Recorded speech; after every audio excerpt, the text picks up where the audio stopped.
자, 여러분. 오늘 강의 정말 중요합니다. 여러분의 기말고사 A+ 학점, 더 나아가서 현실 세계의 모든 금융거래 시스템의 심장이라고 할 수 있는 바로 동시성 제어에 대해 알아볼 거거든요. 정신 바짝 차리고 따라오셔야 합니다. 이 질문에 막힘없이 대답할 수 있다? 그럼 A+는 거의 받은 거나 마찬가지입니다. 한번 생각해 보세요. 1초에도 수천, 수만 건의 ATM 인출이랑 송금 요청이 막 쏟아지는데 데이터베이스는 어떻게 그 혼돈 속에서 질서를 유지하고 단 1원의 오차도 허용하지 않는 걸까요? 그 비밀의 열쇠, 바로 동시성 제어에 있습니다.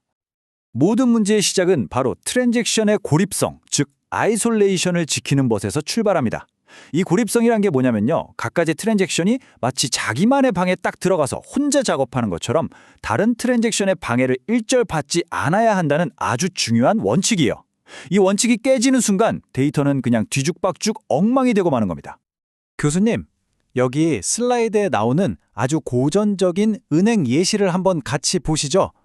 지금 왼쪽의 T1 트랜잭션은 B 계좌에서 $50를 빼서 A 계좌로 옮기려고 하고 오른쪽의 T2 트랜잭션은 두 계좌의 총합이 얼마인지 확인하려고 하네요. 언뜻 보기에는 전혀 문제가 없어 보이는데 여기서 대체 뭐가 잘못될 수 있는 걸까요?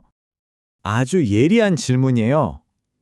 바로 이 슬라이드가 그 위험천만한 순간을 정확하게 포착하고 있죠? 만약에 T1이 B 계좌에서 돈을 빼고 아직 A에 그 돈을 채워 넣기 전, 그 정말 찰나의 순간에 데이터 접근을 그냥 허용해버린다고 상상해보세요. 그럼 T2가 바로 그 틈을 비집고 들어와서 데이터를 읽어버리는 겁니다. 그래서 T2는 원래 나와야 할 정확한 값인 $300 대신에 총액을 $250로 계산하게 되는 거군요. 실제로 돈이 사라진 건 아니지만 데이터베이스가 아주 잠깐 동안 거짓말을 하고 있는 셈이네요. 이건 정말 심각한 문제인데요. 정확해요. 바로 그겁니다. 이 골치 아픈 문제에 대한 첫 번째이자 가장 근본적인 해결책, 바로 잠금, 영어로는 락을 사용하는 겁니다. 아주 간단해요. 트랜잭션은 데이터에 접근하기 전에 반드시 해당 데이터에 대한 잠금을 먼저 획득해야만 합니다. 기본적으로 잠금에는 두 가지 유형이 있습니다. 공유 잠금, 즉 S락은 읽으실 분들은 얼마든지 들어오세요 하는 독서실 같은 개념이고요. 반면에 배타적 잠금, X락은 지금 작업 중이니 절대 방해하지 마시오 라는 수술실 같은 개념이라고 생각하면 아주 쉽습니다. 그런데 교수님, 데이터가 꼬이는 걸 막으려고 트랜잭션이 잠금을 계속 붙들고 있게 만들면 그게 또 다른 문제를 낳는 건 아닐까요? 정확합니다. 바로 그 상황을 우리는 교착 상태, 데드락이라고 부릅니다. 이 슬라이드를 한번 보세요. T3는 B를 딱 잠그고 A를 달라고 기다리고 T4는 반대로 A를 잠그고 B를 기다리고 있어요. 서로가 가진 열쇠를 내놓으라고 소리치면서 한 발짝도 움직이지 않는 그야말로 완벽한 대치 상태에 빠져버린 거죠. 자, 여기서 시험에 나올 아주 중요한 핵심 포인트 나갑니다. 교착 상태는 필요악이라는 겁니다. 왜냐, 데이터베이스는 교착 상태를 딱 감지하고 둘 중 하나를 강제로 중단시켜서 자동으로 해결할 수가 있어요. 하지만 잘못된 데이터 때문에 현실 세계에서 발생한 실수, 예를 들어 돈을 잘못 보냈다거나 하는 건 절대 되돌릴 수 없기 때문입니다. 이 트레이드오프를 현명하게 관리하기 위해 우리는 2단계 잠금 규약, 줄여서 EPL이라는 아주 엄격한 규칙을 사용합니다. 이건 시험에 반드시 무조건 나오는 내용이니까 지금부터 눈 크게 뜨고 집중해야 합니다. 이 규약은 여기 보이는 이 간단한 그래프 형태로 딱 정의됩니다. 첫 번째 단계, 바로 확장 단계에서는 오로지 잠금을 획득하기만 할 수 있어요. 그리고 단 하나의 잠금이라도 해지하는 그 순간 트랜잭션은 축소 단계로 진입하게 되고 그 뒤로는 절대로 새로운 잠금을 획득할 수 없게 됩니다. 이거 마치 쇼핑 여행 같은 거네요. 일단 매장에 들어가면 필요한 물건을 전부 카트에 담고, 이게 확장 단계. 계산대에 도착해서야 비로소 카트에서 물건을 하나씩 내려놓기 시작할 수 있는 거죠. 이게 축소 단계. 일단 계산을 시작한 후에는 다시 매장으로 막 뛰어가서 물건을 더 집어올 수 없는 것과 똑같은 원리군요. 완벽한 비유입니다. 이 규약의 핵심은 이거예요. 복잡하게 얽혀서 동시에 실행된 결과가 결국에는 트랜잭션들을 하나씩 순서대로 실행한 것과 동일한 결과를 만들어낸다는 것을 보장해준다는 거죠. 이걸 전문용어로 직렬 가능성, 즉 Serializability라고 합니다. 교착 상태 자체를 막지는 못하지만 데이터의 정합성을 지키는 가장 강력한 무기 중 하나라고 할 수 있습니다. 자, 이제 완전히 다른 철학으로 한번 넘어가 봅시다. 지금까지는 트랜잭션들이 잠금을 기다리게 하는 어떻게 보면 좀 비관적인 방법을 봤다면 이번엔 각자 자신만의 개인적인 세상의 복사본, 즉 스냅샷 위에서 자유롭게 작업하게 하면 어떨까요? 이것이 바로 스냅샷 격리입니다. 오, 그러니까 이건 모든 트랜잭션이 데이터베이스에 개인 사진을 한 장씩 딱 찍어서 받는 거랑 비슷하네요. 그 사진에 대고는 무슨 짓을 하던 완전히 자유롭고 나중에 다 됐습니다 하고 커밋할 준비가 될 때까지는 다른 사람이 뭘 바꾸던 전혀 신경 쓸 필요가 없는 거군요. 정확해요. 바로 이 슬라이드가 여러분이 시험을 위해 반드시 머리에 새겨야 할 두 가지 핵심 철학을 요약해 줍니다.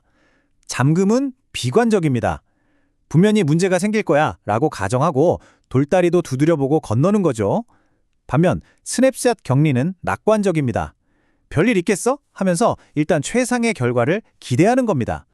그럼 만약 두 트랜잭션이 정말로 같은 데이터를 변경하려고 하면 어떻게 되나요?